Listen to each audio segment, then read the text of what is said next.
तो कमेंट करके बताना इस गेट DA 2024 का आंसर क्या है। यू मैट्रिक्स दे रखा है, 5x1 साइज है, सिग्मा 1 सिग्मा 2 देख करके पता चल गया सिंगुलर वैल्यू है, बट किसकी, यू की है या किसी और की। तो कहा गया है singular values of the matrix M, not you but M, और M बना है U इंटू यू ट्रांसपोज से। U transpose is the transpose of U, obviously the value of all the singular value summation is what, NAT question था ये, sigma 1 plus sigma 2 plus sigma 3 plus sigma 4 plus sigma 5 sigma boy, अरे sigma boy का वो तो गाना है, sigma boy sigma, हाँ चलो यहाँ पर 55 आंसर किसी ने कहा है, Farhan ji very good, 55 is the correct answer. But step by step सुलझाते हैं, वैसे इतना फास्ट कोई और कर नहीं सकता क्योंकि 2 मिनट का सवाल है, 2 मार्क का सवाल है, इतना इजीली आपने पहले कर रखा है इसलिए शायद आपको 55 पता है। मैं आंसर बताता हूँ, जैसे कंसेप्ट पढ़ा है वैसे ही जाएंगे। Singular value of the matrix M अगर आपसे कोई पूछता है तो कैसे होता है, singular value of matrix M, तो क्या ऐसे होता है क्या कि अगर M के पास आइगन वैल्यू लैम्डा था तो singular value of this is root lambda, गलत ना, ऐसा नहीं होता है, याद आया ना आपको, ऐसा नहीं होता है, this is wrong. Singular value of the matrix M is equal to root eigen value, where eigen value is of what, M into M transpose या M ट्रांसपोज इंटू M कह लो, ठीक है, ये सही है, ये सही है। Sigma of the matrix M is root eigen value, but eigenvalue of not this, eigenvalue of M into M transpose और M ट्रांसपोज इंटू M। ये पहली बात है। अगर ये पहली बात आपको समझ में आ गई है तो फिर हम आगे बढ़ते हैं और ये चीज़ आप देख सकते हो, ठीक है। कोई कह रहा है नहीं नहीं, ये फरहान जी, चलो मैं लिख देता हूँ, मिस्टेक जो यहाँ पर बच्चे कर रहे हैं वो मैं लिख देता हूँ, मिस्टेक क्या कर रहे हैं, ठीक है, ध्यान से देखो। M किससे बना है, U इंटू यू ट्रांसपोज, ठीक है, और अगर M के पास आइगन वैल्यू लैम्डा है तो ऑब्वियसली इसके पास भी आइगन वैल्यू लैम्डा होगी। जब आपसे कोई singular value of matrix M पूछ रहा है दैट इज इक्वल टू, कुछ स्टूडेंट्स कह रहे हैं रूट लैम्डा, यानी लैम्डा किधर से आया, उनका M से आया, या फिर लैम्डा किधर से आया, इसमें से आया। अरे बट वो गलत है ना, अभी अभी तो समझाया, this is wrong. If you are saying के ऊपर तो मैंने वो symbol, if you are saying lambda is from M matrix और U इंटू यू ट्रांसपोज, तो सही क्या है, this is equal to square root eigen value, where eigen value is from M into M transpose और M transpose into M। ये सही है। बात सबको समझ में आई तो एक बार कमेंट करके बता देना यस कि हाँ सर जी ये जो बात आपने लिखी है ये बखूबी हमको समझ में आ गई। Everyone in the comment section, इसलिए मैंने आपको बेसिक्स दिए, इसलिए मैंने स्टेप बाय स्टेप सारी चीज़ें बताई ताकि आप मिस्टेक ना करो। बट फरहान जी आपने घुमा फिरा करके वही मिस्टेक कर दी, ठीक है। तो M के पास अगर लैम्डा आइगन वैल्यू है तो इस मैट्रिक्स के पास भी लैम्डा ही होगा क्योंकि दोनों सेम है ना, तो दोनों के पास सेम ही आइगन वैल्यू होंगे। और जब मैं आपसे singular value of matrix M पूछ रहा हूँ which is obviously root eigen value, but वो आइगन वैल्यू लैम्डा नहीं है जो M मैट्रिक्स की है, तो किसकी आइगन वैल्यू है, M ट्रांसपोज और M ट्रांसपोज M की है, ठीक है। तो ये आपकी पहली चीज़ हो गई। यहाँ तक मुझे लगता है सारी चीज़ें क्लियर है, फर्स्ट स्टेप इज क्लियर।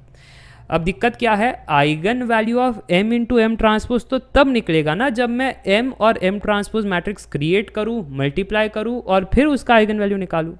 हाँ, वो जो तकलीफ़ आप मन में कह रहे हो ना, वो जो तकलीफ़ आप मन में झेल रहे हो ना, वो मुझे समझ आ रही है। Eigenvalue of M into M transpose, sir ji size क्या होगी, कितने आइगन वैल्यूज़ निकलेंगे, कैसे निकलेंगे, आराम से पहले M तो क्रिएट कर लेते हैं। M is U into U transpose, U आपका ऐसा, U ट्रांसपोज टेढ़ा, ये 5x1 1x5 कलेक्टिवली 5x5 की मैट्रिक्स ऐसे बन जाएगी। मैट्रिक्स मल्टीप्लिकेशन आप कर सकते हो तो वो आप पर छोड़ रहा हूँ, ये 5x5 की बन जाएगी। यहाँ तक आ गया। अब कुछ स्टूडेंट्स कहेंगे सर M आ गया तो M ट्रांसपोज कर लो, M आ गया M ट्रांसपोज कर लो, मल्टीप्लाई कर लो, तो आपकी अगेन 5x5 की एक बढ़िया सा मैट्रिक्स तैयार हो जाएगी और बस उसके फिर आइगन वैल्यूज़ निकाल लो, ठीक है। इस मैट्रिक्स को मान लेते हैं P, बढ़िया सी आइगन वैल्यू, वो जो टेक्निक है सर जी कैरेक्टरिस्टिक इक्वेशन की, बढ़िया सी आप सॉल्व करो 5x5 का और सारे 5 के 5 आइगन वैल्यू निकाल लो। बेवकूफ़ समझा है का, गेट एग्जाम में ये सब करते बैठेंगे का, तो ये सब तो हम नहीं करेंगे। बात समझ में आ रही है, किया जा सकता है, बी टेक M टेक के पेपर में किया जा सकता है, गेट एग्जाम में सब ये नहीं करेंगे। तो सर जी क्या करेंगे, आइगन वैल्यूज़ तो निकालनी है at the and, eigen values of M transpose तो निकालनी पड़ेगी। और देखो m की तो साइज़ 5 क्रॉस 5 है ही, हाँ हाँ है ये, ठीक है। बट अगर आपने ऑब्जर्व किया इस m मैट्रिक्स को, तो ये m मैट्रिक्स थोड़ा सा स्पेशल है। नहीं स्पेशल नहीं है क्या? चेक करो, प्राइमरी डायगोनल एलिमेंट अगर मैं इसको पकड़ूँ तो ये सिमेट्री की तरह नहीं बिहेव कर रहा है। ए आई जे ए जे आई, चेक करो ज़रा, ए आई जे ए जे आई मिरर नहीं हो रहा है? अरे हाँ सर जी, ये जो M मैट्रिक्स है वो कोई साधारण नहीं है, ये कैसा है, ये एक सिमेट्रिक मैट्रिक्स है। और वो तो मैं इसी को देख करके पहचान गया था, ये सब करने की वैसी ज़रूरत नहीं थी। बट हाँ, M कैसा है, एक सिमेट्रिक मैट्रिक्स है। M सिमेट्रिक मैट्रिक्स है तो इसका मतलब क्या होता है, M और M ट्रांसपोज सेम है। और अगर ऐसी बात है तो थोड़ा सा वो जो टफ टू सॉल्व था ना, वो थोड़ा ईजी टू वॉच हो गया कि हमको eigen value of M transpose निकालना था। अब क्योंकि M और M ट्रांसपोज सेम है तो चलो रिप्लेस करो M ट्रांसपोज को M से, तो क्या हो जाएगा, M इंटू M M² हो जाएगा। अब बस आइगन वैल्यू निकालनी है हमको M² की। समझ में आ रही है ना बात? और कुछ स्टूडेंट अगर ऐसा सोच रहे होंगे तो मैं याद दिलाना चाहता हूँ, प्रीवियस गेट पेपर में मैंने बताया था। देखो कुछ स्टूडेंट्स बड़े बदमाश होते हैं, ऐसे सोच रहे सर अगर m की आइगन वैल्यू लैम्डा है तो m इंटू m ट्रांसपोज, अच्छा मैं ऐसे स्टेप बाय स्टेप जाता हूँ, ट्रैप देखना, बढ़िया सा ट्रैप है कि m ट्रांसपोज की भी आइगन वैल्यू लैम्डा होगी। यहाँ तक बात सच है क्योंकि प्रॉपर्टी में पढ़ाया था कि m की आइगन वैल्यू लैम्डा है तो m ट्रांसपोज की भी उतनी होती है। तो सर जी m इंटू m ट्रांसपोज केले हैमिल्टन थ्योरम से हम कह सकते हैं ना, ये हो जाएगा m की आइगन वैल्यू लैम्डा ट्रांसपोज की भी लैम्डा, तो लैम्डा स्क्वायर। गलत है, इन जनरल ये गलत है। इस पर गेट का प्रीवियस ईयर क्वेश्चन आया था, बहुत सारे बच्चों ने इसको इन जनरल सही कह दिया, फंस गए बेचारे, गलत हो गया। मैंने एग्जाम्पल के साथ बताया था कि ये चीज़ इन जनरल सही नहीं है। इधर सही क्यों हो गई, क्योंकि सिमेट्रिक था। सिमेट्रिक होने के कारण आप रिप्लेस कर दिए M ट्रांसपोज को M से और आपने M² कहा, तो आप ये चीज़ कह सकते हो। बात समझ में आ रही है तो एक बार कमेंट करके बताना यस। इन जनरल अगर सिमेट्रिक ना होता, ठीक है, मान लो कि M इज़ नॉट सिमेट्रिक होता, तो ऐसे आप रिप्लेस नहीं कर सकते। अगर रिप्लेस नहीं कर सकते तो ये M ट्रांसपोज की आइगन वैल्यू लैम्डा स्क्वायर नहीं होती। बात समझ में आ रही है तो एक बार कमेंट करके बताना यस, क्योंकि इस पर वापस से गेट का सवाल आ सकता है, इसलिए मैं आपको कह रहा हूँ कि अगर आपसे कोई कहे, मैं लिख दूँ क्या, एक नोट ही लिख दूँ क्या आगे, हाँ इधर ही लिख देता हूँ नोट करके, इधर ही लिख देता हूँ नोट करके इन जनरल, ताकि क्या है जब आपको नोट्स मिल जाए ना तो आपको याद रहे। इन जनरल अगर आपके पास ए के पास आइगन वैल्यू लैम्डा है और ए ट्रांसपोज के पास भी सेम आइगन वैल्यू होते हैं, ठीक है, तो इसका इंडिकेशन ये नहीं है कि ए ट्रांसपोज ए के पास लैम्डा स्क्वायर हो जाए या ए इंटू ए ट्रांसपोज के पास लैम्डा स्क्वायर हो जाए।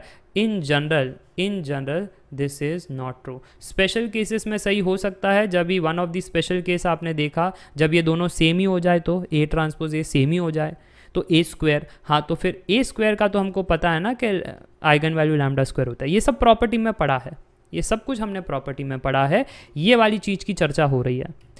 तो ये मस्त नोट है, मस्त सवाल है, मैं गेट एग्जामिनर होता तो पूछ लेता, ईसी के पेपर में स्पेशली, डीए में तो पूछता ही क्योंकि उस पर ही एसवीडी बेस्ड है। तो आप देख सकते हो, यहाँ तक बात समझ में आ गई कि eigen value of M transpose change हो चुका है आइगन वैल्यू ऑफ M² में। और वो क्यों हुआ है, ऐसी रैंडमली नहीं, M ट्रांसपोज और M सेम है इस वाले सवाल में क्योंकि M हमारा सिमेट्रिक है। तो अब हम कहेंगे अगर M की आइगन वैल्यू लैम्डा है तो M² की आइगन वैल्यू लैम्डा स्क्वायर होगी। तो अब वो मैट्रिक्स मल्टीप्लिकेशन तो चला गया, बट दूसरा प्रॉब्लम आ गया, बड़ा प्रॉब्लम हटा तो छोटा प्रॉब्लम आया। छोटा प्रॉब्लम ये है कि M मैट्रिक्स के आइगन वैल्यूज कैसे निकाले। M मैट्रिक्स अपने आप में ये भयंकर बाहुबली मैट्रिक्स है 5 क्रॉस 5 का, इसका आइगन वैल्यू कैसे निकाले सर जी, इसमें तो 5 आइगन वैल्यू आएंगे, तो इसमें भी तो कमर कसेगी।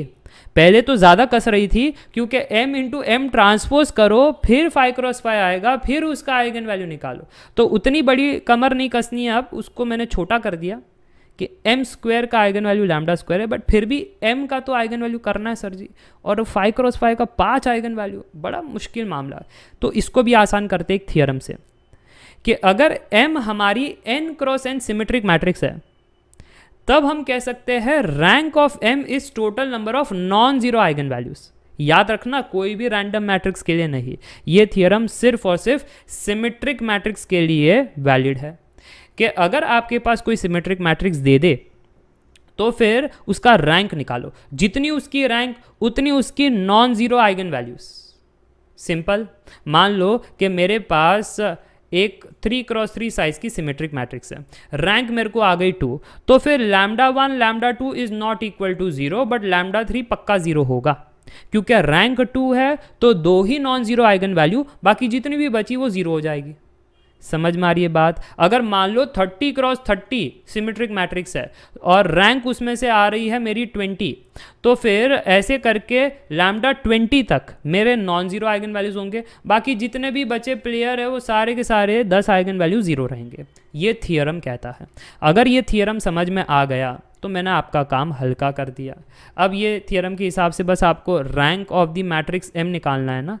5 के ये 5x5 तो सॉल्व करने की मेरी भी इच्छा नहीं है, तो अब मैंने क्या किया, रैंक पर डाल दिया कि रैंक भाई साहब रैंक ऑफ M बता दो, जितना भी आप बताओगे उतना आइगन वैल्यू हम निकाल लेंगे। ठीक है, जितना आप रैंक बताओगे ना, जितनी भी आपकी रैंक रहेंगी उतनी नॉन जीरो आइगन वैल्यू हम निकाल लेंगे।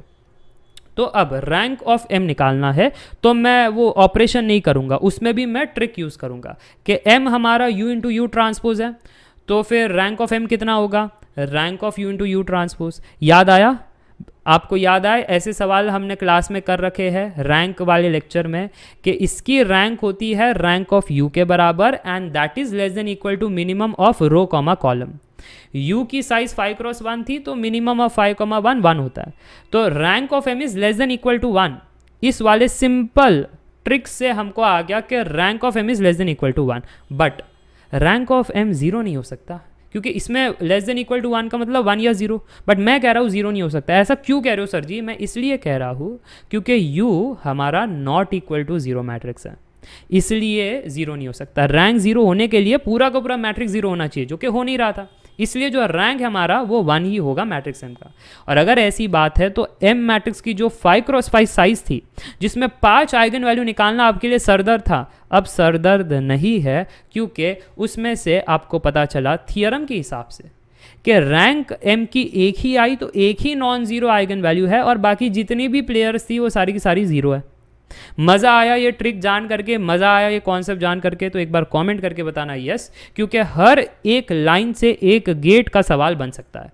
आपने देखा इस वाले लाइन से एक गेट का सवाल बन चुका है, इस वाले लाइन से एक गेट का सवाल बन जाएगा। ठीक है, ये वाली चीज़ गेट का सवाल बन चुका है। ठीक है, ये वाली चीज़ अभी गेट का सवाल बनने वाली है। तो ये सारी चीज़ें हैं, ये सारी चीज़ें आपको पता होनी चाहिए। एंड आई गेस आप नई लर्निंग्स कर रहे हो, ये सारे आपके पेपर में आने वाले हैं, तो ये कॉन्फिडेंस बूस्ट कर रहा होगा। चलो, तो ये चीज़ समझ में आ गई कि एक ही आइगन वैल्यू फाइंड करना है। तो मैं आ रहा था, ये तो बहुत ही केक वॉक है कि अगर M मैट्रिक्स की ये रही हमारे पास और इसमें एक ही नॉन जीरो आइगन वैल्यू है, तो क्यों ना प्रॉपर्टी का इस्तेमाल करें। प्रॉपर्टी क्या कहता है, summation of the primary diagonal element is equal to summation of all the eigenvalues. तो summation of the primary diagonal element is equal to summation of all the eigenvalues. तो lambda निकल करके आ गया 55, और जैसे ही lambda निकल करके आया 55, तो ये लैम्डा किसका है, M मैट्रिक्स का आइगन वैल्यू लैम्डा है। हम किसके तलाश में थे, M स्क्वायर का आइगन वैल्यू क्या होगा। तो देखो M का आइगन वैल्यू क्या है, 55 आया और बाकी तो सब 0 थे, तो M स्क्वायर का आइगन वैल्यू हो जाएगा लैम्डा स्क्वायर, सो 55 स्क्वायर और बाकी सब 0 है। अब बस ना, अब तो खेला आ गया ना, अब तो खेला आ गया ना। आप किसके तलाश में थे, सिंगुलर वैल्यू, आप तो सिंगुलर वैल्यू ऑफ M के तलाश में थे, which is square root eigen value and eigenvalue of M transpose, which is nothing but eigen value of M square here, right? Eigenvalue of M square here. तो आप देख सकते हो that singular value of M आपकी कितनी बन जाएगी, root lambda, where lambda is from M transpose, but here it is M square. Symmetric और इतना सब कंसेप्ट हमने देखा। तो अब आप कह सकते हो singular value of M is equal to, सारे के सारे आप देख सकते हो मैंने सिंगुलर वैल्यूज निकाल लिए स्क्वायर रूट लैम्डा के कॉन्सेप्ट के हिसाब से। आप देख सकते हो लैम्डा को 55 स्क्वायर रखा, फिर 0, फिर 0, फिर 0, फिर 0, ऐसे करके 5 सिंगुलर वैल्यू निकाल लिए। तो 5 singular values of matrix M आ गए और फिर उसका समेशन आपका 55 आया। मज़ा आया, समझ में आया तो बोलो यस। कुछ स्टूडेंट्स कहेंगे सर पहली बार हमने गेट DA का in depth proper detail solution देखा है जो किसी ने नहीं दिया। हाँ, तो प्रॉपर डिटेल सोल्यूशन जो किसी ने नहीं दिया, आई गेस अब आपको समझ में आया ये सवाल सुलझाना कैसे था। Everyone in the comment section, मज़ा आया, समझ में आया तो एक बार कमेंट करके बताना यस। आज की क्लास इतनी ही थी और ये गेट DA 2024 का आसान लगने वाला सवाल उतना आसान था नहीं, ठीक है। चलो इसके अलावा अगर आपके कोई सवाल हो तो ज़रूर से पूछिएगा। यहाँ पर ओडिया कह रहे हैं sir can we say in symmetric matrix eigen value is singular value, in symmetric matrix can we say eigen value is yes. क्योंकि ऐसा क्यों हो रहा है मैं बता रहा हूँ कि यहाँ पर ही अगर आप देख लो कि square root lambda, but lambda is from m into M transpose, क्योंकि m सिमेट्रिक है तो ये m स्क्वायर हो जाएगा, राइट। m स्क्वायर हो गया तो वो लैम्डा स्क्वायर हो जाएगा, लैम्डा स्क्वायर हो गया तो फिर वही चीज़ है, देखो सिग्मा हमारा रूट आइगन वैल्यू था और आइगन वैल्यू कैसा हो गया, लैम्डा स्क्वायर हो गया, तो रूट स्क्वायर कट गया तो लैम्डा बच गया। तो सिग्मा इज़ लैम्डा हो सकता है, आइगन वैल्यू मतलब ऐसे आप कह लो singular value is eigenvalue हो सकता है, बट कब और कैसे, सिमेट्रिक मैट्रिक्स होना चाहिए, ठीक है। अगर आप सिंगुलर वैल्यू, चलो मैं नोट करके लिख दूं क्या, ये बढ़िया रहेगा, जो डाउट उन्होंने पूछा है उसका अगर एक नोट बना के लिख लूँ तो रिवीजन में भी आपको हेल्प हो जाएगा, ये भी बढ़िया है, ठीक है। तो यहाँ पर ही मैं नोट बना करके लिख देता हूँ कि अगर मान लो कि मेरे पास M एक सिमेट्रिक मैट्रिक्स है, ठीक है, M एक सिमेट्रिक मैट्रिक्स है, कोई मुझे कह रहा है सिंगुलर वैल्यू ऑफ M निकालो, तो मैं तो कह दूंगा स्क्वायर रूट आइगन वैल्यू और वो eigenvalue of M into M transpose होना चाहिए। बट क्योंकि हमारा सिमेट्रिक मैट्रिक्स है तो M और M ट्रांसपोज सेम है, right, M is M transpose, therefore eigen value of M square, right, जो कि वो, क्योंकि अगर ऐसे कहे कि अगर m के पास आइगन वैल्यू लैम्डा है तो m स्क्वायर के पास लैम्डा स्क्वायर होगा, राइट। तो उस हिसाब से अगर हम चले, ठीक है, एक काम करते इसको नेक्स्ट स्लाइड में लिख दूँ क्या, ताकि और डिटेल में मैं कह सकता हूँ। चलो ऐसा कर देते हैं, यहाँ से हटा देते हैं और फिर आगे डिटेल में कहते हैं, ठीक है जी।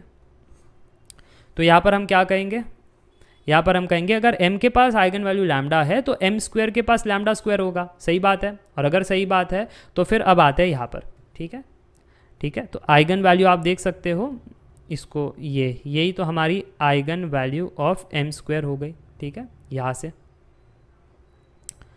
Therefore singular value of the matrix m which is equal to square root eigenvalues of m into M transpose, जो कि यहाँ पर आपको लैम्डा स्क्वायर दिखाई दे रहा है, तो eigenvalue which is lambda square, so that is equal to lambda. But याद रखना lambda is from where, lambda is of matrix M, ठीक है, lambda is from matrix M जो आप यहाँ पर देख पा रहे हो। तो ये ऑब्जर्वेशन हमने यहाँ पर बना रखी है। बात सबको समझ में आ गई तो एक बार कमेंट करके बताना यस। बहुत ही बढ़िया था ये अपने आप में एक कंक्लूजन कि अगर आपको कोई ये कह दे कि आपसे singular value of matrix M कह दिया और M को सिमेट्रिक कह दिया, तो फिर आप देख सकते हो this is equal to just lambda where lambda is the eigenvalue of M।